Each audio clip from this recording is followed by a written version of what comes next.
I come to my main point this evening. Why did Sinclair do it? When you must let me use the Jamaican analogy that I love to use. Would SA 919 kindly move your vehicle, please? You can come out now.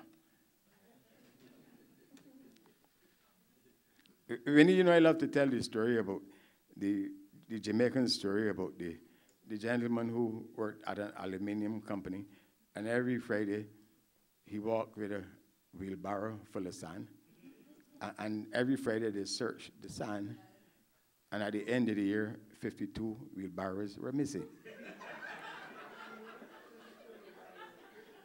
I'm not tearing down Jamaica,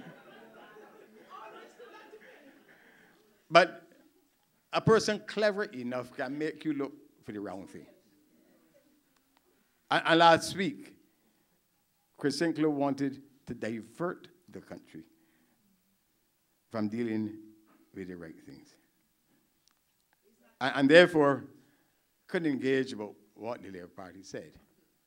But we were now to indulge in a discussion about whether the growth for last year was 0.3 minus 0.3 or 0.4, all within the margin of error, or whether the governor of the central bank was in the process of, haven't yet heard him changing the growth for this year after the performance for 1 month. So that you're to take your mind off other things and begin to treat to whether growth last year was minus 0.3 or 0.4, as if that affects the price of peas in Pakistan or the price of peas in Pakistan.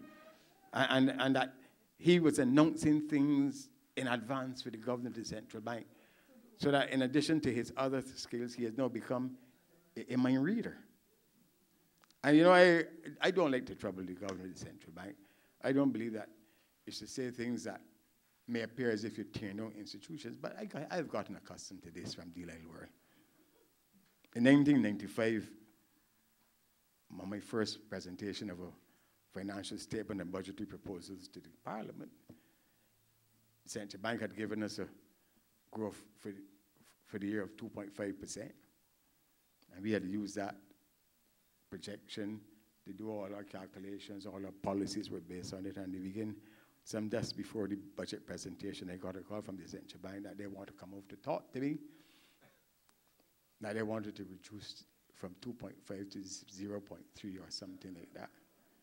So I went to the budget presentation in 1995 with David Thompson Pomper setting that all of the growth that they were left I had destroyed, and that it was going to grow by less than 1%. You should read his speech. And then guess what happened? At the end of the year, the economy grew by 2.8% rather than 0.3. So I've gotten accustomed to this from Delisle World.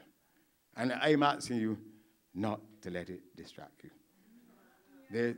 This country is facing, and the people of this country are facing economic hardship, and the country itself is poised to face economic crisis on a scale that must remain our focus.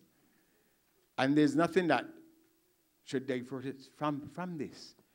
And what is the cause of all this? Because there are two ways in which they want to divert you. Stop focusing on the hardship. Stop focusing on who is contributing to the prices that are rising. So start talking about 0.3% or 0.4% growth is a substitute for your dealing with what you have to deal with. But let me come back to my point.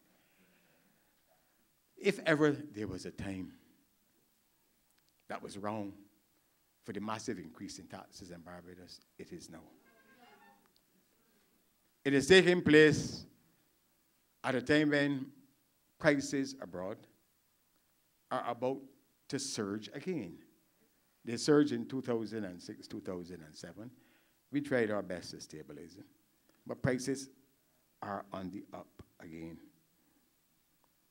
Secondly, the increase in taxes are taking place at a time when the government has made it hard for the ordinary people, not just by the measures in 2008, but since 2010, but since 2008, you've had a series of measures by this government that has really reduced the purchasing power and, I believe, the quality of life of the ordinary citizen and the middle class of this country. The fees, the water rates. What is happening now with the tax on allowances is but the last in a series of actions that have reduced significantly the ability of people in this country to cope. And you put it all together. Prices are rising. The government increases the excise tax. It increases the VAT. And at the same time, it reduces your purchasing power. It is a recipe for hardship. Now, it is wrong for the government to try to make it appear as if stabilizing prices is beyond its control. And it is wrong for the government to seek to make it appear that there is price gouging and price gouging only by merchants, without the government itself, by its taxation policies, contributing to the escalation of prices in this country. Now, I am not in a position, because I have not seen the reports and I don't know if the reports exist, to say to you that price gouging by the merchants are contributing to increased prices in Barbados. I can't say that. I don't know if it is true or not. Ministers have said so. And if it is happening, I think we all should condemn it. The Labour Party will not support price gouging. We won't welcome it. But I don't know whether the merchants are gouging or not.